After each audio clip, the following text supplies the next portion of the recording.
এটা ফিল করি যে আসলে স্ত্রীদের সাথে কঠোর হয়ে কোনো লাভ নেই। বিয়ে তো করে ফেলেছেন, এখন বিয়ে করাটা যত সহজ, মুক্ত হওয়া এত সহজ না। ঠিক আছে, একবার করে ফেললে ব্যাস করে ফেলছেন, সারা জীবন এখন টানতে হবে।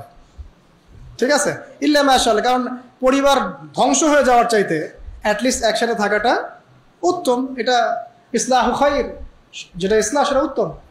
আর একবারে যখন কোনো অবস্থায় টেকা যায় না, তখন না ইসলামে একটা বিচ্ছেদের ব্যাপার আছে, ডিভোর্সের একটা ব্যাপার আছে।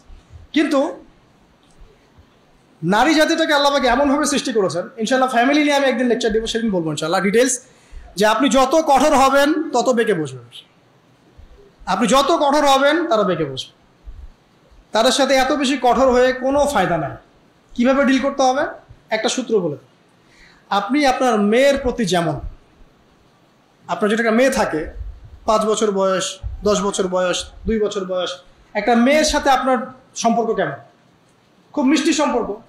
এইভাবে যদি আপনি স্ত্রীর সাথে থাকতে পারেন, আপনি ফ্যামিলি লাইফে হ্যাপি। আর যদি অন্য কোনো পলিসিতে যান, খুব কঠোরতা আরোপ করেন, হ্যাঁ, বয়কট করেন, কথাবার্তা বন্ধ, খাওয়ার দাওয়ার বন্ধ, এই বাসা চলে গেল ব্রিফকেস নিয়ে, আপনি আবার এখানে, এগুলো চলতে থাকলে আপনি না দিনের কাজ করতে পারবেন আর না দুনিয়ার কাজ করতে পারবেন।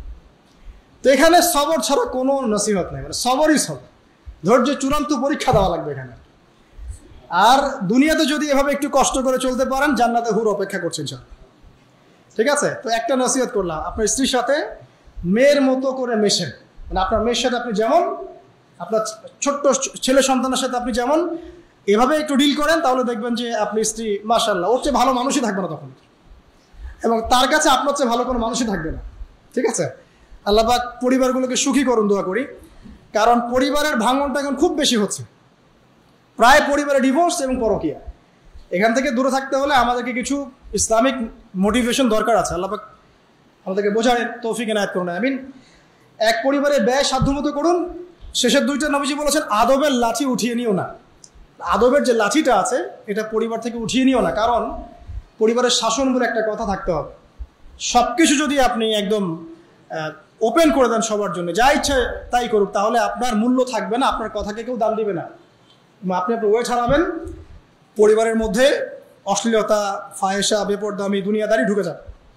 আর একবার ঢুকে গেলে আপনি খুব সহজে বের করতে পারবেন না। তাই শাসনের লাঠিটা থাকবে পরিবারে। আর সর্বশ্রেষ্ঠ হচ্ছে তাদেরকে আল্লাহ পাকের ভয় দেখাতে হবে, কারণ আল্লাহর ভয় সব কিছুর কেন্দ্র। যার মধ্যে আল্লাহর ভয় একবার ঢুকে গেছে, তাকে আর শাসন করা লাগবে?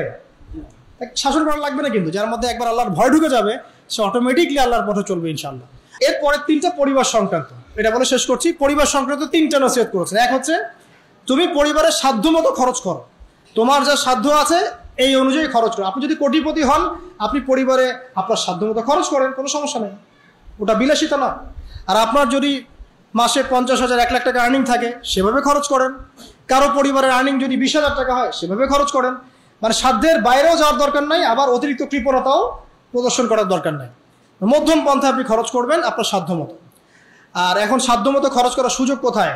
ঘরে ঘরে তো সব মাশাআল্লাহ এমন এমন স্ত্রীদেরকে নিয়ে আসছেন যে পাশের বাড়ির আপাদেরগুলো দেখে দেখে আসবে, এসে আপনাকে বলবে যে অমুকের তো ওইটা দেখলাম, তমুকের তো ওইটা দেখলাম, তুমি তো আমার বিয়ের পর থেকে কিছু দিতে পারলো না।